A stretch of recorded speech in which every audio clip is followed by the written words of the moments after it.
Well, hey everyone, welcome to the Inventory Genius podcast. I am your host, Ciara, and today I have someone with me that does not sell inventory, you guys. No product, no inventory, but she's a very successful businesswoman and a friend. I met her through a mastermind that we're still in together.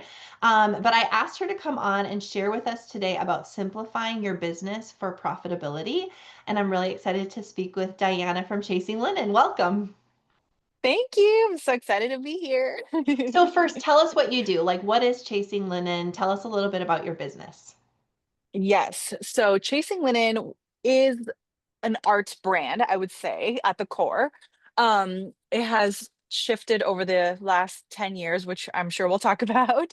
But we specialize in live art, which means that we go on site to events like corporate events or weddings and paint live watercolor portraits of the guests. So it acts as both party favors as well as live entertainment. So I mean, honestly, the fact that I get to paint, go to parties, and do something I love for a living is a huge blessing. And you have you work with clients that have beautiful wedding events or other personal events, but also, like you mentioned, corporate events. You worked with some pretty big names. Can you Mhm. drop a couple of the names that you've worked with so people know this is a legit business? Yes, so we've worked with Google and Givenchy, Nordstrom. We did cakes and Ulta Beauty like just a few months ago, Coachella, Rachel Doe, some celebrity events. I always forget a lot of, I really need to write them down. Sanrio. It's funny, Sanrio's a random one where like no, like people are like not impressed by Google or Nordstrom, but when they hear Sanrio, they're like, "You worked with Hello Kitty," which I think is so funny. So Yes. lots of brands. LaCroix was a really fun one because we were obsessed with LaCroix, and when they hired me, I was like, "No way." Rolls Royce was a really random one, but so fun. So yeah, lots of really, really cool companies for sure.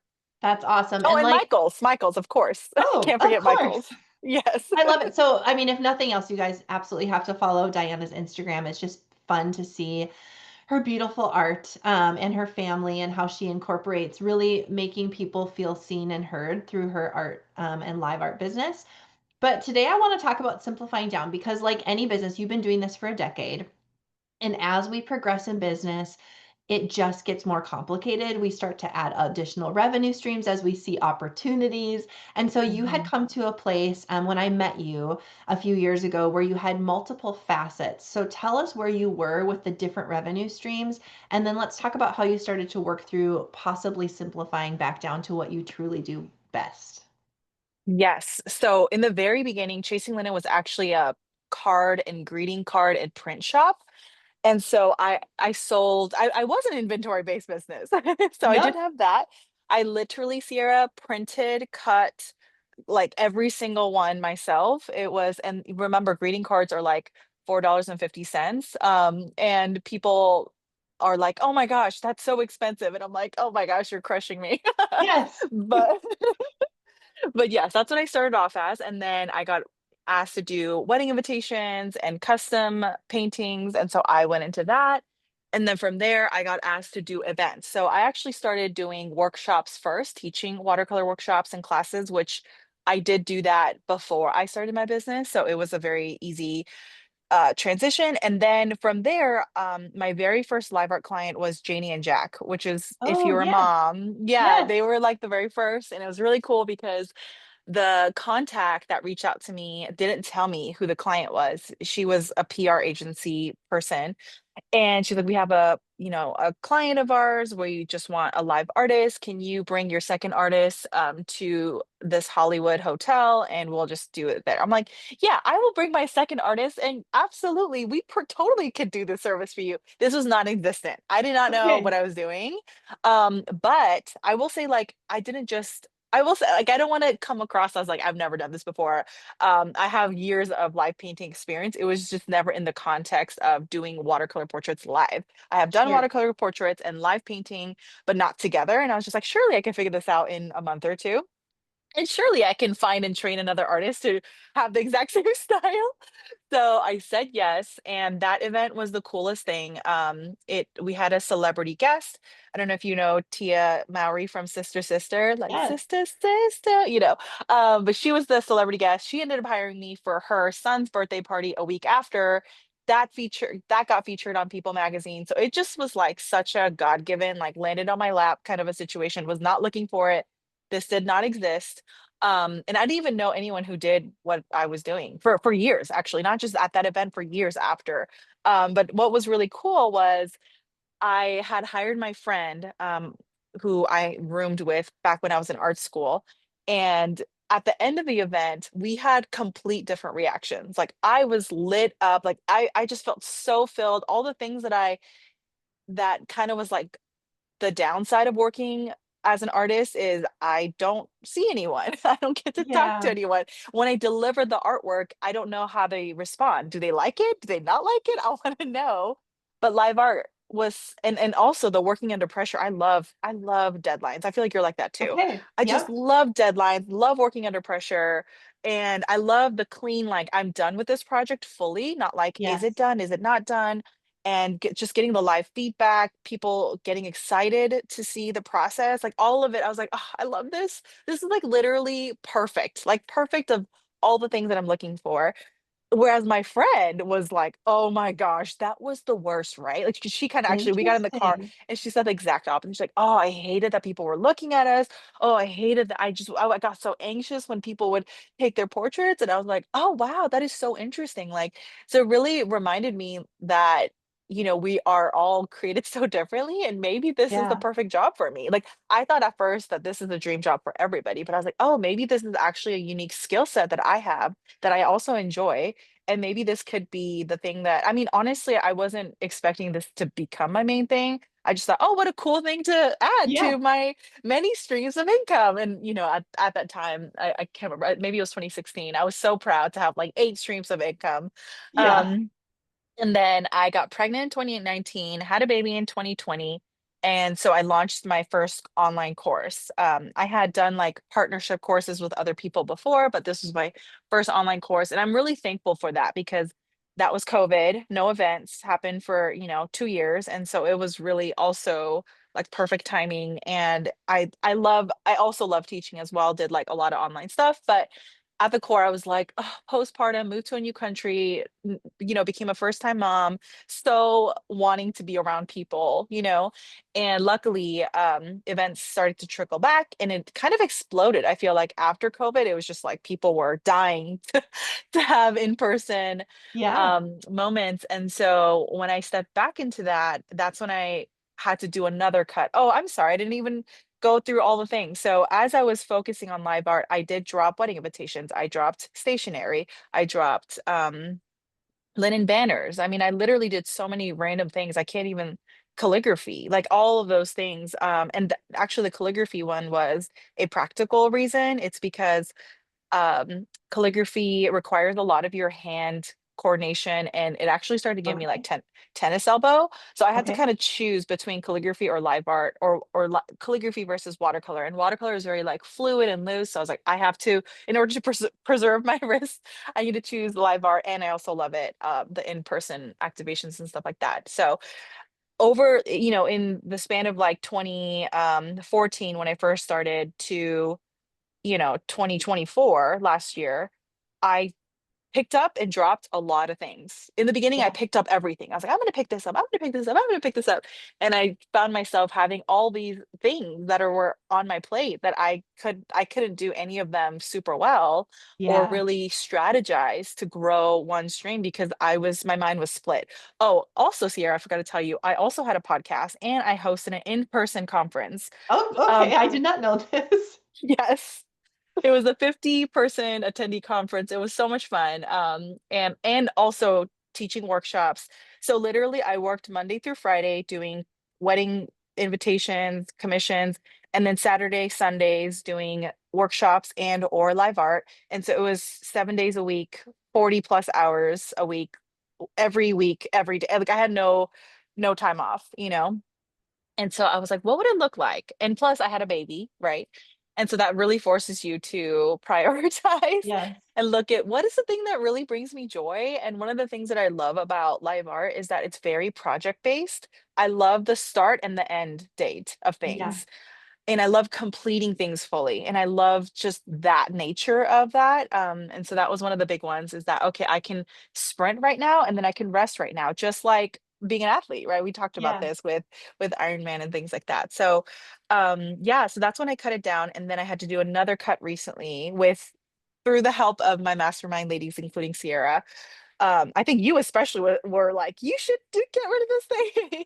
But that was my online courses. By that point, I had about 3 courses, one that I had actually just launched. So it wasn't that long since I launched this most recent one, but I think I felt really like torn because I was speaking to 2 different audiences and I hated Yeah. that. I was like, am I speaking to the artist who wants to learn from me, or am I speaking to a client who wants to hire me for an event?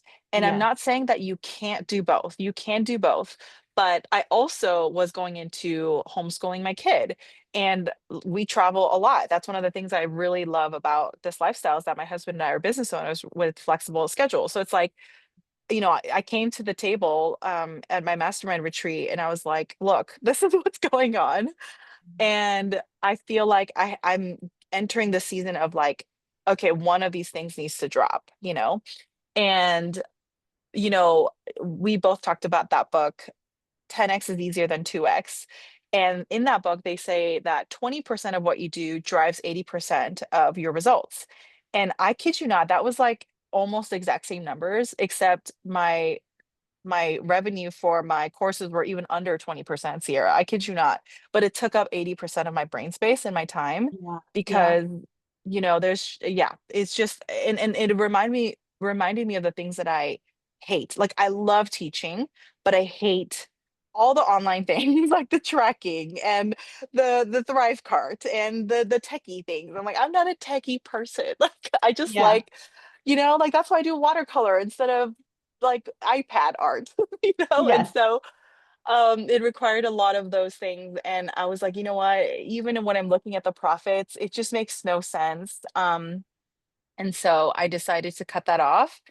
And it's been a little under a year, I think. So it's still very fresh. So that's one of the things that I feel like I love learning from people who are like in it. It's not like, oh, I did this a decade ago and it's fabulous, Right. Yes. which is amazing too. But I'm in it right now. And in the moment, I remember being so scared, especially when you Yeah, guys were you like, were box raying me back and forth. You're like, I don't know though, because the hardest thing is to give up revenue. I tell my clients it's a hard, especially when you need it. Like your business was thriving, but some of my clients, I'm asking them to cut things when they're already so strapped for cash. And so the idea "Mm, of like, why would I ever cut off revenue? But when your brain is being taken up, like that distraction cost is so heavy. And so I remember 100%. you were thinking about, but what does that mean? And what do people think? Like we get a lot of our emotions attached to it. I've already have so much sunken costs. Like I put so much time into it already. For me to just Hmm. close it down seems unwise. Like, Hmm. tell us what was going on in your brain while you were thinking about streamlining this last round. Yes. The biggest thing for me, more than like the time, because I felt like, oh, I've gotten more return than I thought investing into it. But for me, I think what was hard was, why would I cut off a quote unquote um what is that called? Passive Passive, income. yeah. Passive income, right? Which is, I think that is the biggest lie. I Passive know income is it's the not biggest passive lie. income. There's nothing for free. No free There, yes, and it's funny income. because they're like, oh, in order to scale, you need to do Facebook ads. I was like, so now it's costs, you know what I mean? And I'm like, Yeah. I have never in my entire decade of business have run an ad.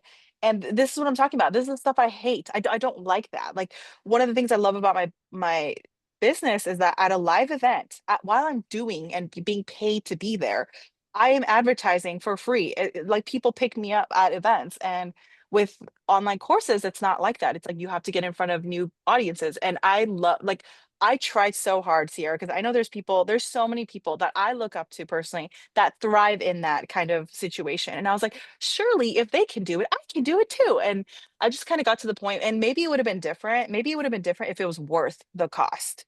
if it was like, if this was the 20% and it was yielding 80%, that could be different, And so, and it wasn't. It was like 12% Yeah. the results and 80% of my My time. work. Yep. Yes, yes. And so yeah, I think that was hard for me was like, well, what about the passive income? I don't need to do any new work on it. Like I don't, why would I close down something that is just doing the work for me? And I had to just be really honest with myself. Like, is it doing the work for me? Is it taking up any of my brain space? When I come to the mastermind hot seats, like I ask myself, like, what questions should I ask? My courses or my, you know what I mean? I'm like, I have two different Yeah. businesses right now, and it's a little confusing. Not only for me, but also for my audience. They're like, what Yeah. is she gonna, what do we buy from her? I don't know. And so I think that was when I decided, other people, really smart people, really, really smart people, the smartest people that I know are all telling me the same thing. I should probably listen, even Yeah. though it's scary. Yes. I trust these women and I'm really careful with who I take advice from. Yeah. But in that room, I'm like, I trust, I would say all of you guys. And so when everyone told me the same thing, I was like, okay, I'm just gonna lay this down and see what happens. And nobody noticed. Oh, He isn't noticed when that I funny? We closed think it. the world's all paying attention to every move we make, and they're not, unfortunately, Yes, or yes. fortunately. I did go back and forth deciding if I wanted to announce it or not. Yeah. Like, should I announce me closing? And I just kind of feel like this is a personal preference. It reminded me of, when you go on an Instagram break, like you don't need to announce that you're Yeah. gonna go on an Instagram break. You could just do it. And Yeah. so I was like, I'm just gonna do it and see what happens. But I will say one of the things that could be helpful if someone's like, I'm on the fence of, closing something down is I always told myself like worst case scenario, I could always bring it back. Like Yes. I could test Yeah. this. It's not like, and yes, there are some streams of revenue. I'm sure you do have to actually close it down, which in some ways I think is even better because you're like, don't turn back. Yep. But I told myself, and that's one of the ways that I actually closed it down is like I told myself, well, the worst comes to worst, I can always reopen it again. But Yeah. Ciara, I have not reopened it again. So, Yeah. that goes to show that it's been really nice to even get that brain space. Very loud bird. Even get that brain space has been just really life-giving for me. Yeah.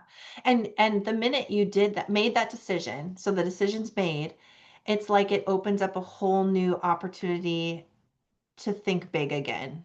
Because we Hmm. start to just think so small and try to fit everything into the puzzle that we've already feel like we've created. But when you say like those pieces aren't important, suddenly it was like, oh my goodness. And now you've been talking to even bigger clients, if that can even be the case. Um, Yes. Expanding your pricing, like you're up leveling the product that was already high end.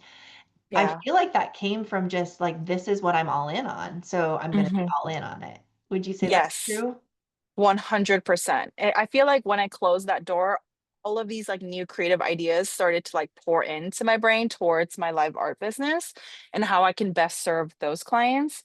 And Yeah. it reminded me all the things that I love about this business too. Because there are times where I was like, oh, am I doing the right thing? I don't know what I'm doing. I'm confused. Like, am I able to handle this? Like, I make it personal about me.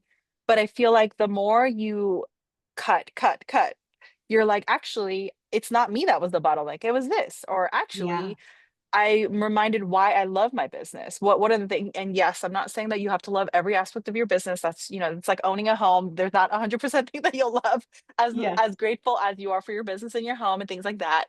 But I feel like it really has opened my mindset towards thinking more, I don't know, not extravagantly, but what is that? Like more um Abundantly, I yes, think. but Yeah. yes, that's exactly it. Abundantly towards this and talking to those people. And it's like, and as creatives, and I'm sure it's the same for you, like we're Yeah. gonna have business ideas, we're gonna have revenue ideas. And I don't think cutting equals not adding. You know what I Yeah. mean? Yeah. But at the same time, if your hands are full, how can you receive more? And Yeah. so I had to kind of learn to like let some of those things go, and it doesn't necessarily mean that it's forever or that I'll never teach again. That's definitely not the case. I'm literally teaching my son right now. Yeah. Kindergarten things, but still. And I'm teaching a workshop, actually, a lot in-person workshop. So I almost want to like remind someone who's on the fence of, am I ready to pivot? Like, is it? And I'm like, it doesn't have to be this cut and dry thing. Yeah. It could be just like a person. You're gonna grow and have like, flex in your Yeah. growth, in Yeah. your room. So yeah, I think that it has really allowed me to have that. But it's really nice because the workshop that I'm doing in in 2 weeks, they pursued me, so that was nice because Sure. Now you're before. not out looking for customers and trying to figure out the marketing for a whole different, yeah. Exactly, exactly. So that's been really nice. It's not, and also I like the creativity and flexibility that comes with projects where that felt just like rinse and repeat kind of a thing, And Yeah. so, anyways, it's like reminded me like, oh, maybe I don't hate my business. Like maybe I actually love my business, and I should do more of the things that I love. So that's been really nice too.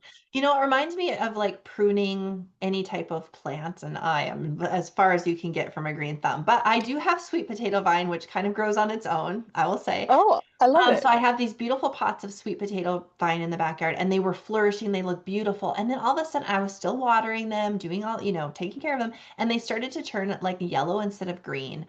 And I asked a friend of mine who's really good at plants, and she said, "Oh, that's because you need to trim off like all of these long vines that don't have leaves anymore.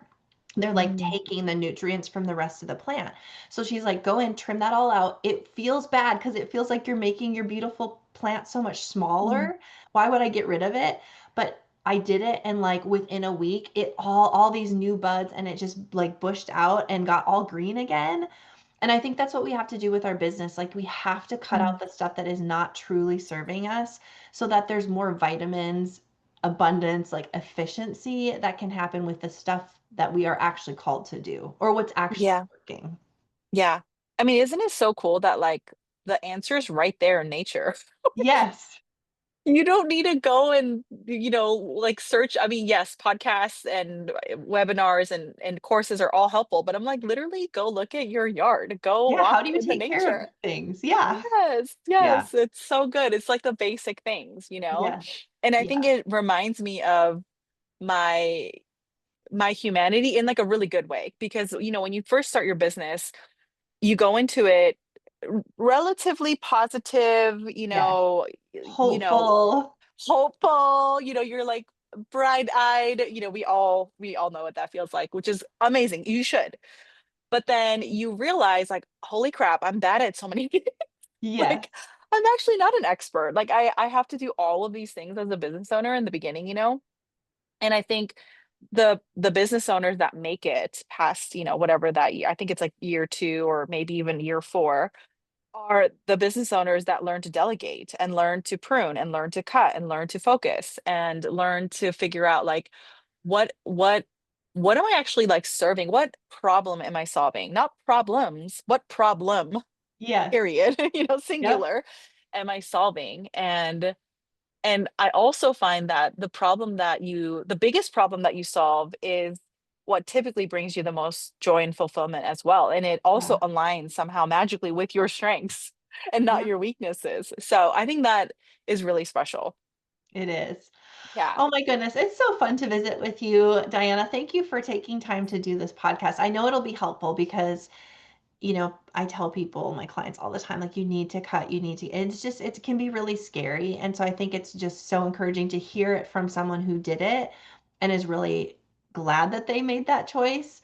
And is on the other side of it recently. Like you said, this isn't like Yes. years and years ago, but like I literally have just walked through this and here's what it looked like. So thanks for sharing that. Yes, of course. I'm just so thankful to be in that space. I was just going to say, this has nothing to do with the topic that we're talking about, but one of the things that I always strive to do is just like be the dumbest person in the room.